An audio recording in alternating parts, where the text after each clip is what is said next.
Shalom. This week, again, is Shabbos Chanukah. It's a special time. Generally, we don't have 2 Shabboses of Chanukah every single year. This is a first in a long, long time. The parsha this week is also Miketz, and it's a parsha that we're familiar with.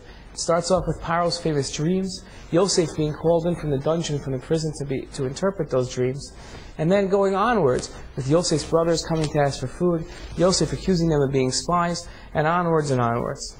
This whole episode of Yosef and his brothers and Yosef being brought down to Egypt, really, if we take a step back and we look at the last week's parsha, this week's parsha, and next week's Sedra Vayigash, really all stems from one thing. And it's something that we touched upon last week that I'd like to expound on.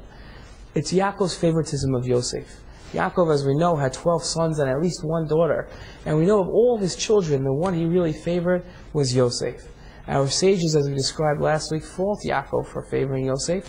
And really, we explained last week that his favoritism showed itself in how he taught him Torah. We know he bought him a special jacket. But really in the fact that he spent more time with Yosef than any of his other children. He put more effort into Yosef. And again, our sages fault him for this. Now, generally, we're not allowed to fault our forefathers. We can't do that without permission of our sages. The Torah comes and brings all these stories of our forefathers for one reason and one reason only, for us to learn from. If we take an example of something that we're supposed to learn from and go ahead and criticize it, we're turning the message upside down. The book of the Torah is a book of laws. The stories are there not so much as a law, but as an example for us to follow. If we go ahead and criticize it, we uproot that lesson, and instead of following it, we disregard it. But here, in the case of Yaakov raising his children, the sages do fault him.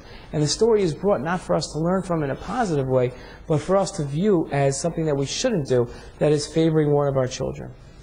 Although Yaakov's actions were mistaken and were faulty, his intentions and his motivations were praiseworthy.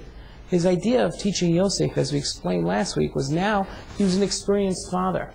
And he realized Yosef, who was born in his old age, he has a greater chance of raising in a proper way. Therefore, he spent more time. Yaakov tries to correct previous faults of inexperience with his children by spending more time with Yosef.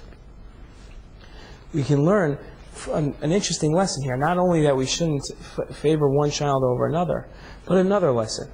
That is the lesson of ensuring the fact that when we correct past mistakes, we don't create new ones along the way. Yaakov, in correcting past mistakes of inexperience of raising his children, creates new mistakes in raising children, creating jealousy between the brothers. In our lives, we have a lot of mistakes that we try to fix, things that we've done previously that we don't want to do again. It's important to note that while we fix our mistakes, we don't create new ones. Shabbat Shalom, Happy Chanukah, and Good Chodesh.